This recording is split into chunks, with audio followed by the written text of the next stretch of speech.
అందరికీ ప్రైజ్లాడండి. ఇప్పుడు ఒక చిన్న స్టోరీ మీతో చెప్పాలని ఆశపడుతున్నాను. మీ అందరితో పంచుకోవాలని. దావీదు మహారాజు కన్నీటి ప్రార్థన చేసేవారు కదా. ఆయన కన్నీటి చేత తన పరుపు కొట్టుకొని పోయి ఉన్నదని మనం బైబిల్లో విని ఉన్నాం, చదివి ఉన్నాం కూడా. అలాగే కన్నీటి ప్రార్థన ఎంత శక్తివంతమైందో, ఎంత ప్రవాహం కలిగి ఉన్నదో ఒక అద్భుతమైన ఉపమానం మీతో పెంచుకోవాలనుకుంటున్నాను. అదేంటంటే, ఒక ఊర్లో పెద్ద ఆయన ఉండేవారంట. ఆయనకి తన బంధువులు కానీ, తనను ప్రేమించేవారు కానీ, తన బిడ్డలు కానీ, ఎవరు కూడా తనకెవరూ లేరంట. అనాథగా ఉండేవారంట ఆయన.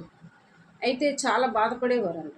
నేను ఎందుకు ఇంత అనాథనగా ఉన్నాను, నాకు ఎవరూ లేరంటే, నన్ను ప్రేమించేవారు ఎవరు లేరు, నన్ను కనీసం నా కష్ట సుఖాలు పెంచుకునేవారు కూడా ఎవరు లేరని చాలా కృంగిపోయేవారంట, చాలా బాధపడేవారంట ఆయన. అలాగ చాలా రోజులు ఇలాగే దుఃఖిస్తూ ఉండేవారంట. అయితే ఆయనకు తెలియకుండానే తన కళ్ళల్లోంచి కన్నీళ్ళు చాలా ఎక్కువ జలల్లా అంటే వరదల్లా పారుతున్నాయి. ఆయన ఏడ్చిన కన్నీళ్ళు అంతలా దుఃఖిస్తున్నారంట. చాలా రోజులు గడిచాయంట, అలాగే దుఃఖిస్తూనే ఉండేవాడంట ఆయన. ఈయన కార్చిన కన్నీళ్ళన్నీ వరదల్లాగా ఓ చోటకు చేరి పెద్ద చెరువులాగా తయారైందంట. పెద్ద చెరువులా తయారైంది కదా, చెరువు చుట్టూ గడ్డి మొలిసిందంట. ఆ గడ్డిని మేయడానికి జంతువులు వచ్చాయంట. అలాగే ఆ చెరువు చుట్టూ కూడా పెద్ద పెద్ద చెట్లు మొలిసాయంట. ఆ చెట్ల కొమ్మల మీద పక్షులు గూళ్ళు కట్టుకొని హాయిగా జీవించాయంట. చాలా ఆనందంగా ఉండేయంట ఈ పక్షులు, జంతువులు కూడా. చాలా ఎంతంటే వాటికి ఇంకా అంతు లేదు వాళ్ళ ఆనందానికి. అంత సంతోషంగా జీవించాయంట. చాలా రోజులు అలాగే గడిచిందంట.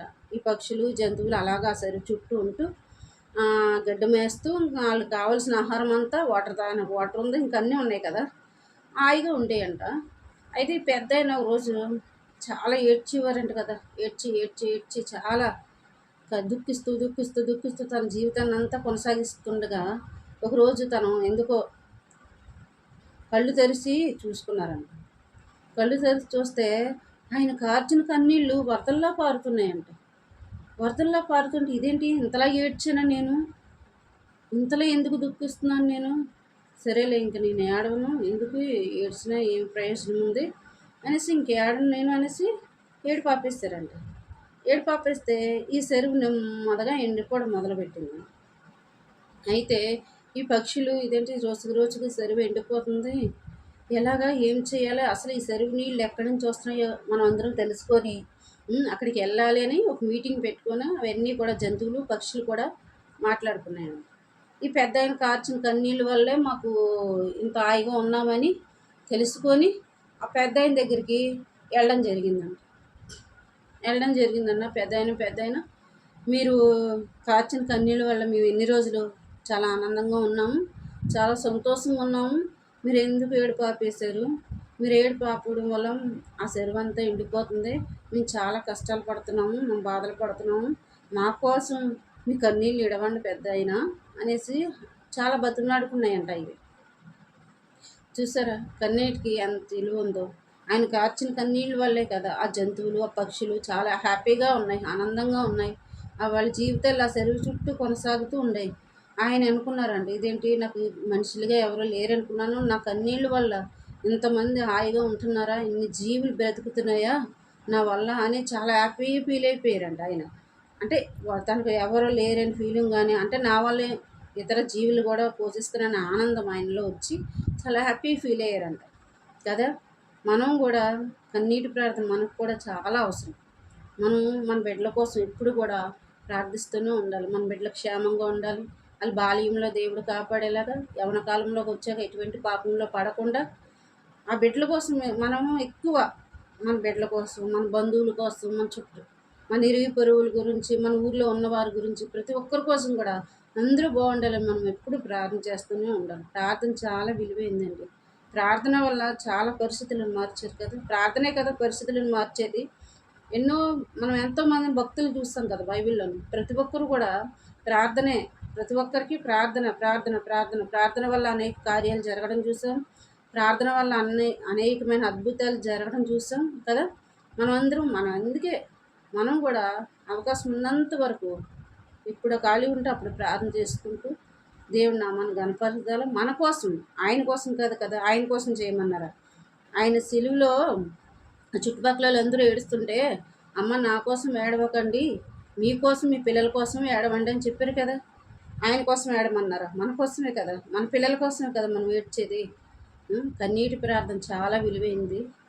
ప్రార్థన చాలా విలువైందండి. ప్రార్థనే. మనం ఎంత బోధ చేసినా, ఎన్ని పాటలు పాడినా, అదన్నీ కాకుండా అన్నిటికంటే రెట్టింపు ప్రార్థన. మనలో ప్రార్థన ఉంటే దేవుడు అద్భుతాలు చేస్తారు. బహుశా నేను ఎంత ప్రార్థన చేసినా నాకు శ్రమలే మిగిలాయి, నాకు శోధనలు వస్తున్నాయని మీరు అనుకుంటున్నారేమో. కానీ అవి కొద్ది దినాలే. యోబు ఏ తప్పు చేశారండి? యోబు గారు ఏ తప్పు చేశారు? ఆయనకి ఎన్నో శ్రమలు వచ్చాయి, ఎన్నో శోధనలు వచ్చాయి, అయినా ప్రార్థనా జీవితం మానలేదు ఆయన. అటువంటి ప్రార్థన మనం కూడా కలిగి ఉండాలి. బైబిల్లో చాలామందిని చూసాం కదా, ఎంతో ప్రార్థనా పరులు. దావీదు గారే ఎంతగానో ప్రార్థన చేయాలి. కన్నీళ్ళు ధర ఆయన పరుపు కట్టుకొని పోయిందండి. అంటే ఎంతగా ఏడ్చారో ఆయన. ఆ కన్నీళ్ళు అంతలా కారాయంటే కళ్ళల్లో నీళ్లు ఎంతగా ఏడ్చుంటారు కదా.